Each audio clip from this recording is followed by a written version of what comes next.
In the space of 10 days, Donald Trump has signed 2 mutually contradictory agreements to end his war on Iran. The power Israel lost to dictate the terms of peace on Iran, it sought to regain in Lebanon. It was helped enormously by the Lebanese government, which signed away both sovereignty over its land and its duty to seek legal redress for the war crimes Israel has committed. Under the deal that Donald Trump signed with the Iranian President Masoud Pezeshkian, Washington agreed to an immediate and permanent termination of military operations on all fronts, including Lebanon. End quotes. That commitment makes the second deal signed a week ago in Washington between representatives of the Lebanese, Israeli and US governments obsolete. This framework gives Israeli forces occupying large areas of southern Lebanon indefinite leave to remain. In the first deal, the US promised to respect Iranian sovereignty, including over the Strait of Hormuz. In the second deal, its ally, Israel, has no obligation to respect Lebanese sovereignty, which is further weakened by the creation of a military coordination group run in Washington.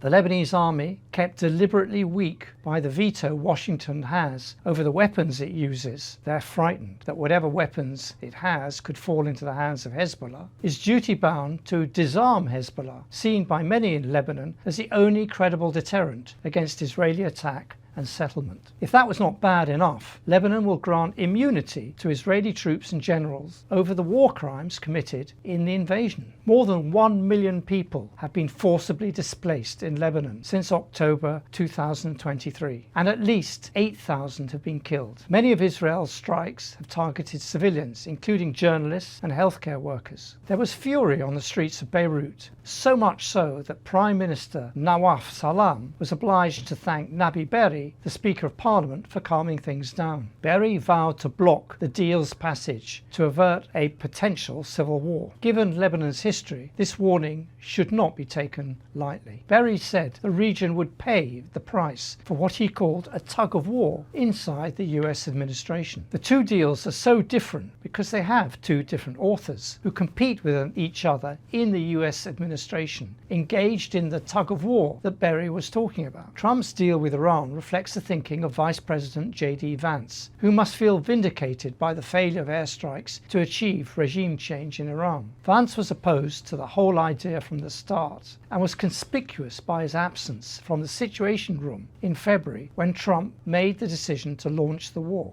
The Lebanon deal was the work of Secretary of State Marco Rubio. He continues to be signed up to the goal of regime change in Iran, as he was in Venezuela and still is in Cuba. Vance sees too many downsides to continuing the bombing campaign in Iran, not the least of which is the need to replenish global oil stock, the hammering that over 20 US military sites in the region took from Iranian missiles and drones, and the time it will take to replenish its stock of Tomahawk missiles. Rubio, on the other hand, persists in the myth that Hezbollah is foreign to Lebanon and is merely a tool of Iran. The Iran war was a clear setback to Israel's regional plans. But as night follows day, the political establishment in Israel has turned its sights on Turkey. This is the clearest sign that even if Israel had achieved regime change in Tehran, the war would not have stopped. It would simply have moved onto a different stage. So now Turkey has become the latest existential threat to Israel.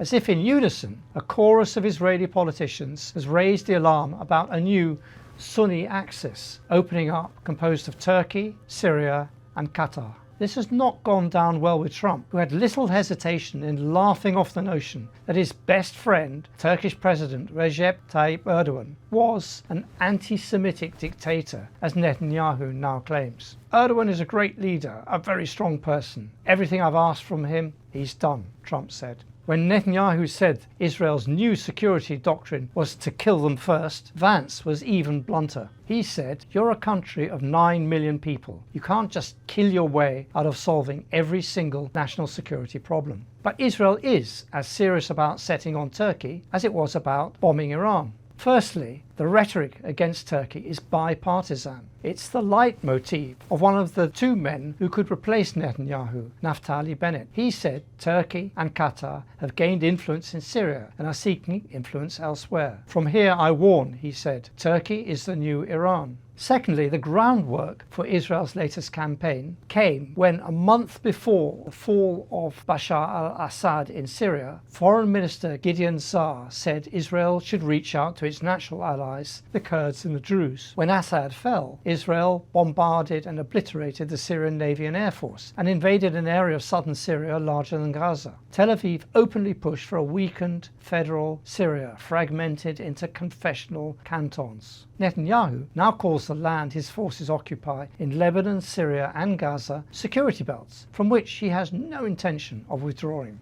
Israel has also consciously tried to reanimate tensions between Greece and Turkey over Cyprus and the eastern Mediterranean, including by supplying Cyprus with Barak MX air defense missiles. All of these moves have one common goal: to challenge Turkey's rising naval power. A recent Ma'arif article argued that Turkey is increasingly being seen in Israeli strategic circles as a more significant long-term challenge than Iran. Another Israeli minister, Gila Gamiel, has said that Israel was preparing to confront what she said was the Ottoman Empire. Turkey's reaction to Israel's moves has been cautious, some would say too much so. Put Erdogan's rhetoric to one side and consider what Turkey actually did when Israel invaded Syria and bombed its air force and navy. Its reaction was to talk, to agree on a deconfliction line with Israel after it had attacked military sites in Syria, including the Hama and Tias air bases where Turkish troops were planning to deploy. Throughout the Gaza genocide, Turkey kept oil from Azerbaijan flowing to Israel through its Tehran port, most likely one of the things Trump asked Erdogan to do.